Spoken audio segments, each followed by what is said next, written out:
Welcome back to the Wealth Cafe. And it is officially October, which means it is National Financial Planning Month. I know, it's another one of those favorite holidays that we all have. It's once again right up there with Christmas, Thanksgiving, our kids' birthdays. As much as I joke, it is really important. And we are going to be spending a lot of time this month really digging deep into these financial planning topics, not just skimming the surface. And this is the 2 and 3.0. So I wanted today to take some time and talk about why we do the financial planning, because I have always found in my education and in my career and in my life in general, whenever I know the root cause or the reason behind why we are doing something, I can connect with it a lot more and I take in a lot more information. So today we are going to dive into why we do financial planning and also what areas of financial planning here at Tanis Financial Group we typically look into. So let's start with the first part of that, right? Why do we do financial planning? The picture I like to paint is you would not get in a car without a map or GPS, right? I'm a big fan of Waze, and you would not get in the car without that. That is the equivalent of your financial plan. And with a financial plan and with a map, we need to know where we're starting and where it is that we want to get to. And a lot of times people try to skip this step. When I tell prospective clients that I won't work with them unless we do a financial plan, it's because I want to understand the entire picture, right? If I don't know where we're starting and where we want to get to, I can't help you build out your financial plan and help you figure out all of these different missing pieces. And also, before we continue into this month's conversation, I want to remind you that your financial plan can and will change. A prime example of this is when it comes to retirement. Yes, many of us want to retire, or our bodies will tell us we need to retire at some point, but the way we envision that retirement might change as we have kids and grandkids and our families continue to grow and evolve. You may decide, I actually don't want to spend all of my time traveling, or I don't want to see myself moving to Florida and moving away from my family because I want to make sure I'm there to see their lives unfold. I see this happen a lot. We see it in snowbirds as they say, I'm going to move to Florida, forget it, the kids can figure it out. They realize that they're going to miss out on the lives of their grandkids. And all of a sudden we're making changes. And in some cases, it's okay, forget it, we're not moving to Florida, or we're now factoring in for more travel back and forth from Florida to what was their home state during their working years. So your plan will change. Even in the short term, you might decide, hey, we want to buy a beach house. This is our big goal. This has always been the dream we're working for. And you might go, actually, we're not beach people anymore. We prefer being by the lake. And we want to have the flexibility to go to the lake and to go hiking and have a boat out on the water there rather than have the beach house. But the important thing is that you have a plan that can change. And to have a plan that can change, you need the plan. You can see where I'm going with this. And so that is why it is so important for us to have a plan.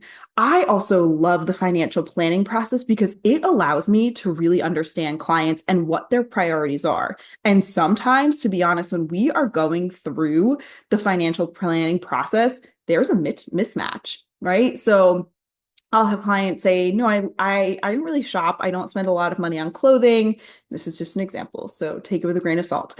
I don't spend a lot of clothing, and we'll open up their credit card bill and I will see, hey, you spent $10,000 last year on clothes. No, no, no, could it be possible? And as we're going through the numbers, it's, oh my goodness, I had no idea.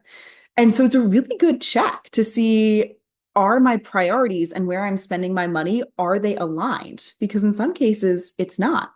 Or you might think, hey, I'm putting away, thousands of dollars a month for that dream home down the road and that beach house or lake house. But then as you actually start to look at the contributions, you realize, wait, these aren't being invested. I'm just putting money away and nothing's happened. And that's happened many times. As I'm opening up client statements, I'll say, hey, just want to double check that I'm seeing this correctly. Do you know that X, Y, and Z isn't happening? And in many cases, they're shocked. So the benefit of a financial plan is also you are getting a second set of eyes of having someone look at it, right? Even if you already have a financial advisor, it's nice to, as we used to say, Monday morning quarterback it, right? So have somebody take a look and say, hey, here's some ways that you can improve.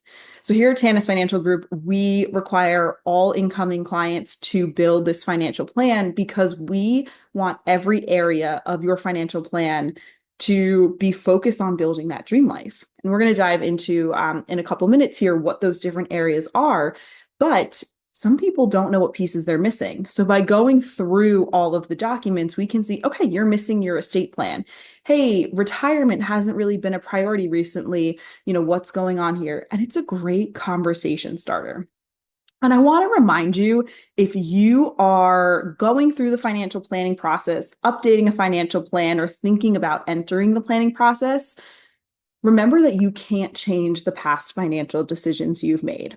I know a lot of prospective clients when I am just starting to work with them and they upload all of their documents and statements to me, they get a little nervous and they sit there and say, I was going through a rough time, or this happened, and I get a lot of excuses. And I say to them, it's okay. And I remind them, we can't change what happened in the past, whether it was financial situations, hardships, a pandemic, for example. But what we can do is now that we know where we are, we can make changes going forward. So for a lot of people, it can be very emotional and hard through the financial planning process to take a look at where we are. So let's dive into what the financial planning process actually covers. So, like I said, we figure out where we are and where we want to get to. So, the areas, and this is going to differ for every financial advisor or financial planner you work with. This is typically what we look at here in our clients' lives because we feel that these are the essential pieces of looking at the full picture and understanding where you are. So the big one is investments, making sure that your investments, regardless of the account type, are aligned with the goal of that account and also your risk tolerance and comfort level. So if you have a long way to retirement, we might be willing to take on more risk. And if you're comfortable with it as well, then we would for money you're going to use in the closer future dates. And we want to make sure that the investments that you hold in those accounts, they're in the right account type, which we'll dive more into that in other videos this month, but making sure they are in the right account type and making sure that they are invested properly and aligned with those goals. We also take a look at retirement as a whole. So I always say, and you can see this in other videos, that there are two parts to retirement. There is the part where you are young and healthy and lively. And then there is that part of retirement where our bodies say, hey, we've reached that point, we are shutting down, and we need some type of healthcare or assistance during this time.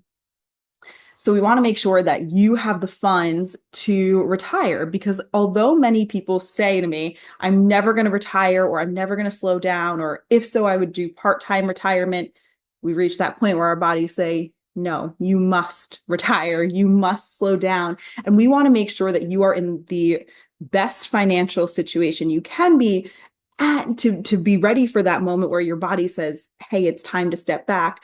And also you have the flexibility. You have that flexibility in your life to say, you know what, we don't want to move to Florida anymore, or we want to commute between Florida and Boston to be able to see the kids and watch the grandkids grow up, or we want to be able to fly the entire family down to Florida to spend spring break with us.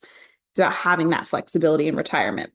We also take a look at your investments for education purposes for the next generation or for grandkids. And so that being said, we want to make sure that we are planning for the future generations.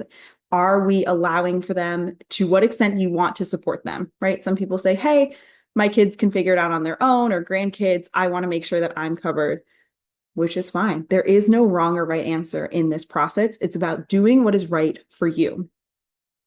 With that being said, and talking about the next generation, we also take a look at estate planning. So estate planning has, especially I've seen it during my career, really come to the top of people's priority list during the pandemic, right? We unfortunately saw a lot of people pass away suddenly during that time, and it made us realize that this life is short and you also can't take it with you. So we want to make sure that anything that you leave behind, whether it's today or in 20 years, is passing on to your heirs the way we want it to. So when we are looking at estate planning, we want to make sure that things are up to date and that you have all of the different forms you need, whether it's a medical directive, a power of attorney, if a trust is appropriate based on your goals and needs. And so it is something we really dive into. We also want to make sure that everything matches up between beneficiaries on accounts, your wants and wishes, if something were to happen to you. And that way, no one can come back and say, wait, this doesn't match and that didn't match, because a lot of times we see that not all documents get updated. So as we're going through the financial planning process, this is a fantastic time to be checking those beneficiaries, to be finding old accounts that you may have forgotten about. I have so many clients, even after I've been working with them for years. And I always stay on top of people. I'm like, think about that first job that you had after college, or, you worked somewhere for 6 months and you might have a 401k you forgot about. I always encourage people to find this, but even after I've been working with clients for years, I still get those emails that say, I know you told me about this, Caroline, but I just remembered I have this account here and can we go find it? And we end up finding different accounts. So a lot of times in the financial planning process, you find things that you may have forgotten about, like accounts or things that you forgot to update. So far we go through retirement, we go through investments, we go through estate planning, education planning, and we also take a look at insurance. And insurance has typically gotten a pretty bad rap, right? There are a lot of insurance salesmen and women out there that can come off as a little bit of a used car salesman. My goal when it comes to doing any type of insurance planning is making sure that you are protected and also having a conversation about what extent you want to be protected to and what type of responsibility you want to take on, right? It's one of those things where we're going to take a look at your disability policies. We're going to take a look at your health insurance needs when it comes to long-term care, right? And so long-term care has a different set of needs for your retirement. We are also going to take a look at what you need in terms of life insurance and if it's the right fit for you. And by looking at all of these different areas, this is where personal finance becomes personal. There are so many accounts on the internet that are more than happy to sell you something or tell you you need this. And I don't think there's a one size fits all, to be honest. And that's why I love working with families individually and really tailoring things to their needs, because so often it's not a one size fits all. Honestly, it rarely is. And so when it comes to building a financial plan, looking at what investments or your insurance or estate needs are, it ends up being very custom, and it should be. And once again, I want to go back to the point I made before of your life is going to change. So some people think, okay, we've done the insurance conversation once, we've done the estate planning conversation once, but through annual reviews, we need to look at these things and update them. We need to make sure these are still your goals, these are still your needs and still your wants. And if they aren't, that's okay. And we can make those changes. So I hope this gave you a really great look at an inside of what a financial plan looks like. I'm actually very excited. We are going to be taking a deep dive into a sample financial plan later this month. So make sure you are following along for that. And I cannot wait to see you in these future videos. I think this is going to be a very exciting month of taking that 2.0 and 3.0 look into our finances. And I am so thankful that you are here, and I will see you next time on the Wealth Cafe. Thanks for watching this week's episode of The Wealth Cafe. Looking to learn more about financial planning and wealth management? Visit tanisfingroup.com to apply for an introductory call today.